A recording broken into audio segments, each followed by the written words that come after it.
നമുക്ക് നാളെ രുചിയേറുന്ന വറ്റൽമുളക് ചമ്മന്തി ഉണ്ടാക്കിയാലോ? ആദ്യം ഒരു ചട്ടി വെച്ചിട്ട് എണ്ണ ഒഴിച്ച് അതിൽ 12 വറ്റൽമുളക് ഇടുക. അതിൻ്റെ കളറൊന്ന് മാറി വരുമ്പോൾ മുളക് വേറൊരു പാത്രത്തിലേക്ക് മാറ്റി വെക്കാം.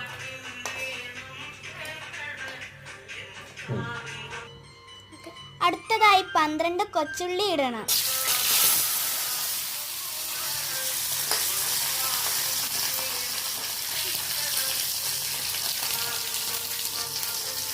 അതിലേക്ക് പിഴുപുളി ഇട്ട് കൊടുക്കുക.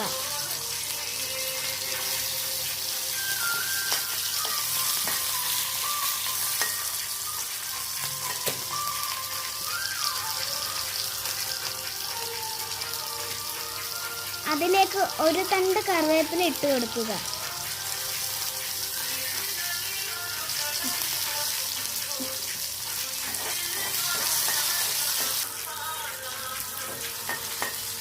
ഇനി നമുക്ക് നന്നായിട്ടൊന്ന് വഴറ്റി കൊടുക്കാം.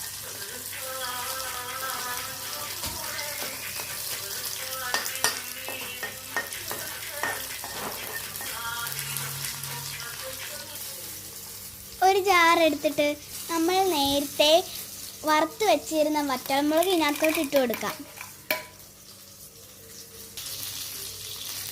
ഇനി വഴറ്റിയ കൊച്ചുള്ളിയും പിഴുപുളി ഇതിലുള്ള വെളിച്ചെണ്ണയും ജാറിലേക്ക് ആക്കാം.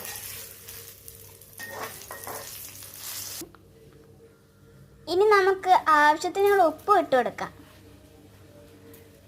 മിക്സിയിൽ ചെറുതായിട്ടൊന്ന് അരച്ചെടുക്കാം. അപ്പോൾ നമ്മുടെ വറ്റൽമുളക് ചമ്മന്തി റെഡി. ടാറ്റാ, അടുത്ത വീഡിയോയിൽ പിന്നെ വരാം.